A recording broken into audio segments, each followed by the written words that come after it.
The John Wilkins Show is brought to you by Permian Tractor Sales Incorporated, Precision Pump and Compressor, Bill Ray Insurance Associates Incorporated, Bill Sears Supermarket, Tool 4, Southwest Energy Distributor, Stockton Packer, Wendell Welding and Equipment, Texway Construction Company Incorporated, Flint Rock, Tilly Weaver Agency, Trip Petroleum, Waddell and Black Insurance Agency, White Travel Service, Sanderson Forklift Company, 3714 County Road West, Interfirst Bank, Odessa, Odessa Ready Mix Concrete Company, and State National Bank, a financial center for Odessa.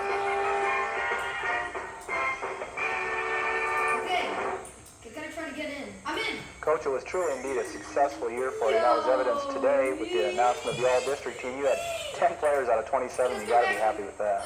Well, we were. Of course, we always feel like all our players deserving of all-district. And obviously, realistically, that can't happen, of course. But we were very proud. We had, I think, 5 youngsters make it on offense. Johnny McKinless, Kirk Riley, and Tyus Harrison in the offensive line. And then Brent Kelly at quarterback, and of course Mike Trotter, one of the running backs. And then defensively, we had Dale Heath at a 2 technique or defensive tackle. And we had William Booth at defensive end, Brett Hager, who's only a junior, one of the linebackers, and then Eddie Bazell at safety. Of course, Bobby here was the all-district kicker, place kicker, and rightfully so. And so we had 10 youngsters. We had several other youngsters to make honorable mention all-district, which is quite an honor in itself. You know, we don't.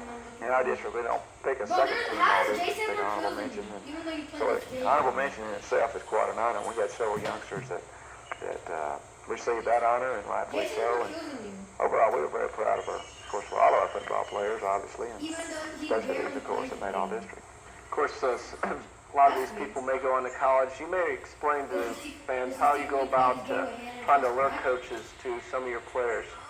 Well, basically, of course, it involves kind of a scouting system or a kind of a system where they send out people, you know, and they kind of more or less look at films, and we send out films to several different colleges and this type of thing that maybe have expressed an interest or we think a youngster has the capabilities of playing up at that level. And we send out films, game film colleges, and give them an opportunity to view these youngsters in action in film, and then visit with them on the phone, and often they come by and give us an evaluation or ask for an evaluation of this particular youngster. Of course, we've had so many youngsters down through the years that don't fit the criteria as far as size goes. You know, they have to be a certain size to major college football. And if they don't fit that size, no matter how good a player that they are, Dale Carr, for example, last year I thought was a great football player. You know, he didn't fit the particular criteria that wanted for major college football. Or Southwest Conference football, he did end up in Colorado State, which of course is a major college football team. He did very well, by the way. But, so, you know, it's from that standpoint, it's a matter of films, evaluation, this type of thing. Bobby, a lot of people that don't play football don't understand what it's like when your career ends, so to speak, at least in high school. I'm sure it has a lot of sad moments, but it also is somewhat of a happy time, too. Yeah, it really does. You know, last night when we got back to town, I just got in my car and I went and drove, and I was kind of feeling sorry for myself, and the aspect is I'm no longer a Permian football player. And I got to thinking, I said, well, wait a minute. I'll always be a Permian football player, even though I don't go out every Friday night and put on the jersey and the helmet. You know, I'll always be there cheering on Permian, and I'll say I went to Permian and have pride about that. Coach, on that note, what do you have coming up for next year, going for a 4th district title?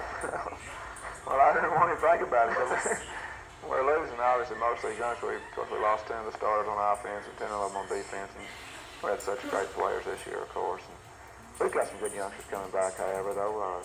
Metcalf is back on defense, Strahan's back on offense. And I think offensively, we've got Lamberti who plays. He's going to be a good quarterback.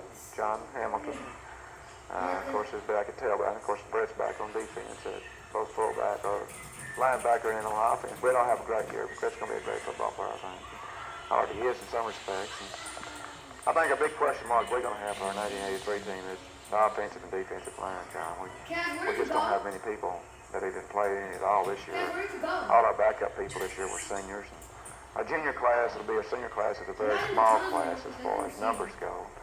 They have been all the way through. We just don't. I think we only have 17 youngsters coming back, which is a very low number for us. They were on our varsity this year, so we've got our work cut out for us. But I think Permian's going to be very competitive, and, as they always have been. Our youngsters pay a big price to be a part of the program. They realize they're stepping in some big shoes, and Permian's they're going to be in there for bigger things, I think. And we'll have a good football team. Well, we'll see what happens. Again, thank you, Coach, for coming here each week and for bringing a player, Bobby. Good luck to you in your future endeavors, and to the sponsors, and to Jeff Shull for getting stats and whatnot, and just generally helping out along the way. So, until next year, John Wilkins Show, this is John Hambrecht saying so long. I mean, it's not a big deal, but yeah.